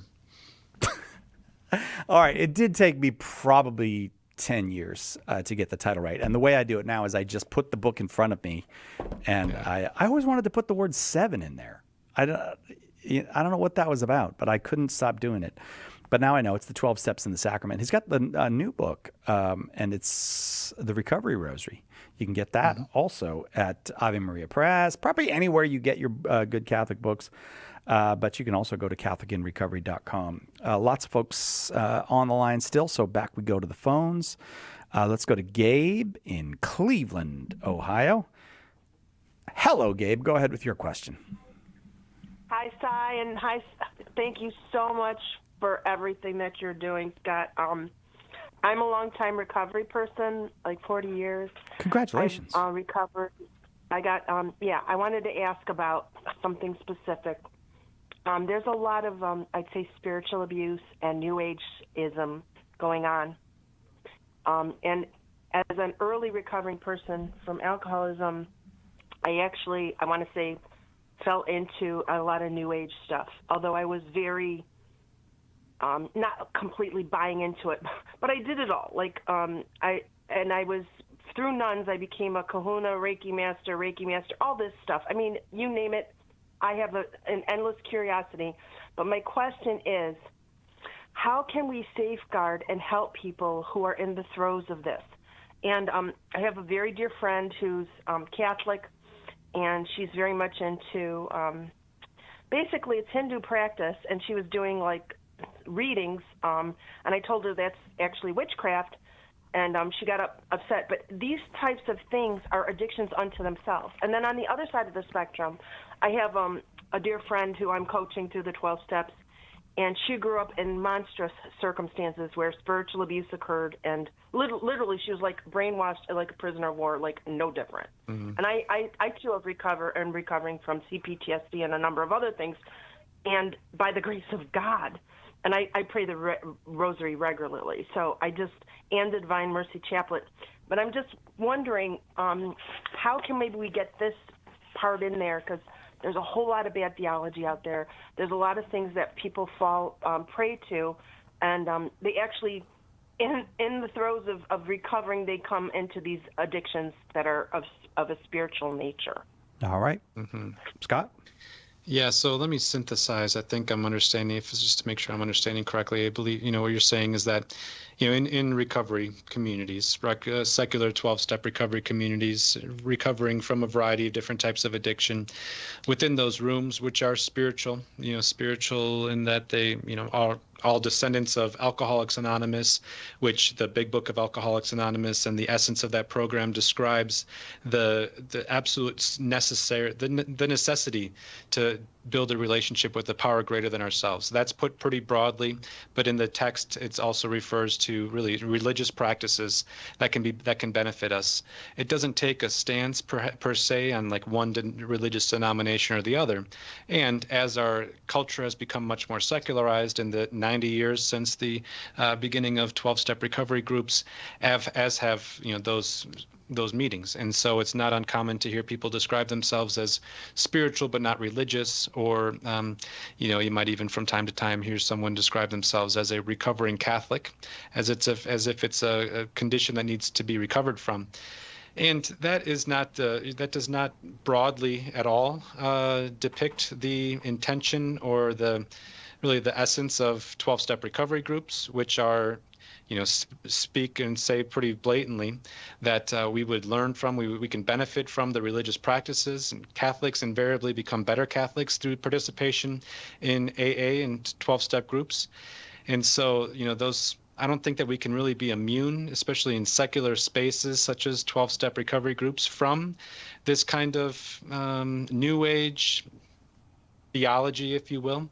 And, I don't think that correcting people in the midst of their share, or being the one who's like the person to correct everybody is really the way to go about it.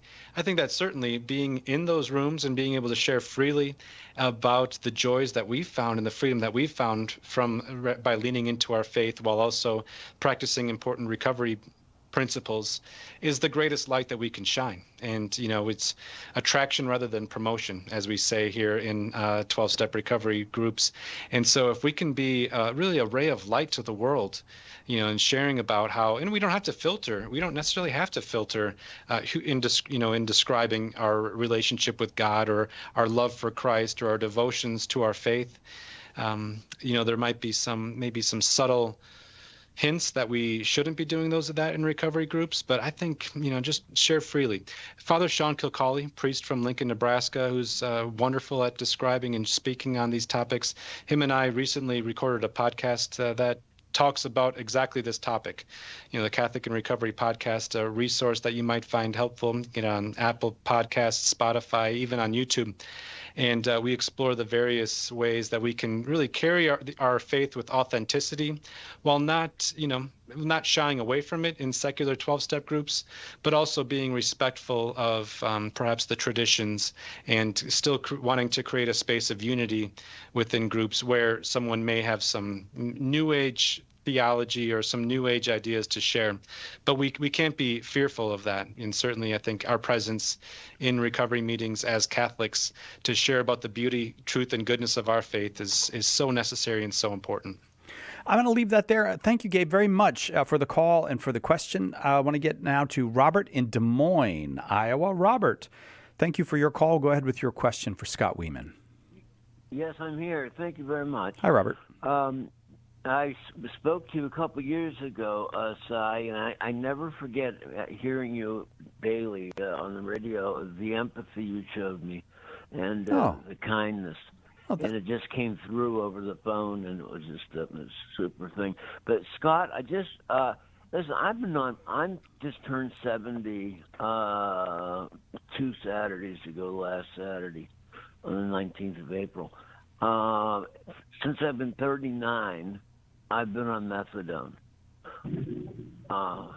We're having a thunderstorm here. You may hear it. Anyhow.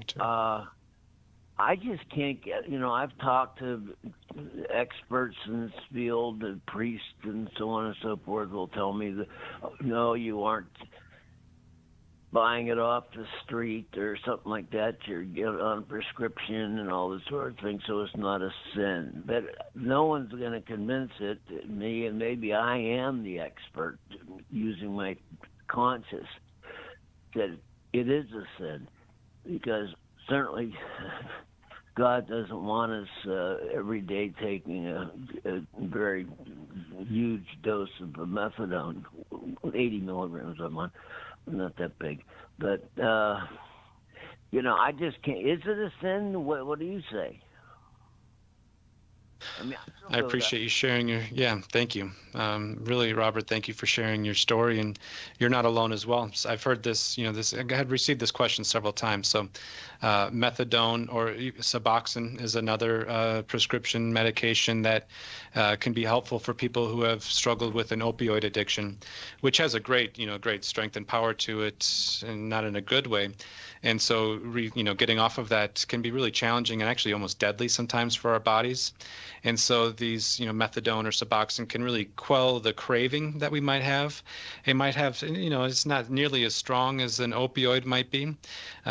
Just a little bit of background for those who are unfamiliar with this. And so even methadone clinics are places where people can go and get a, daily or a regular injection or prescription received to cure or kind of find the symptoms of the very heavy obsession or craving can go away. Now, some will ask themselves, am I really sober if I'm still relying upon some kind of a medication? And if you're doing things by your doctor's directions and orders, I don't think that it's sinful. I'm not one that's probably not, certainly is outside of my spiritual jurisdiction and also medical jurisdiction. So anytime you're thinking about, getting off Suboxone or methadone, certainly must do it with the help and the guidance of a doctor, of your medical doctor. And so would probably seek them first if they have, if you could do that in conjunction with talking to a priest about it, perhaps a priest who's got some experience with methadone and Suboxone. That would probably be the first person that I would go to. But I just want to push back against your instinct to think that this is sinful. If you're taking prescribed medication based on your doctor's orders, not abusing that in any way, then I don't, just on the surface, I wouldn't say that was sinful. But again, that's outside of my jurisdiction to say, certainly. What do you think, Robert? Well, I can find crooked doctors here in town. They'll write me a script for morphine. Is that a sin? Well, I think that certainly manipulating the system to get something being dishonest or deceitful about it probably does imply some sinfulness, some disconnect from God. But if you're truly surrendered to live in the light of Christ, then that doesn't necessarily mean that you're sinning by engaging. But I'm also that's a conclusion that you'll need to come to yourself. And talking to other people, I think calling in and having this conversation can be a really important part of that as well. But I think that's something that you, a spiritual director, and someone who's got a little bit, perhaps a priest, spiritual director, coming to those conclusions together or coming to that conclusion yourself, I would strongly suggest it. Okay, Robert? Okay, I greatly appreciate you guys, man. Thank you. Mm-hmm. Thank you, Robert. Thanks very much for the call. Our guest is Scott Weeman. The new book is called The Recovery Rosary. Tell us again about The Recovery Rosary. This is we've talked about the 12 steps and the sacraments for a long time, but tell us again about The Recovery Rosary. I'll also make a plug for the Catholic and Recovery Workbook, which is a guide, sacramental guide through the 12 steps of recovery, integrating wisdom from saints, scripture, the sacraments and such. And the Recovery Rosary, meditations for those impacted by addictions, compulsions, and unhealthy attachments, will guide you into a deeper or a renewed relationship with Jesus through Mary, with a very intentional reflections and meditations on each mystery of the Rosary. And so I think learning from those who have been through various experiences in recovery, probably many that you can relate to yourself, makes the Rosary really come to life and accessible, and with some real-world examples and just inspiration, encouragement, and come to a deeper understanding. And I think even reading through it, as I pray the Rosary, either in a group setting or individually now, I feel like having read through the reflections and meditations brings a new life to each mystery for me, and think, I haven't thought of it that way, and here's how I can apply my experience in a similar way, maybe slightly different, but really bringing surrender, making surrender happen.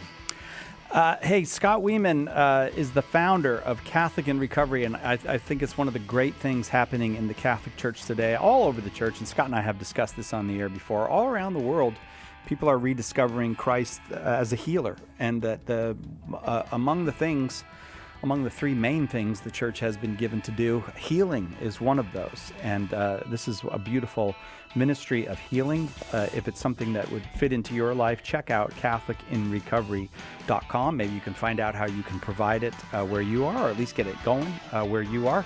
But they also have online things that you can do. Scott Wieman, thanks. I always enjoy the time with you.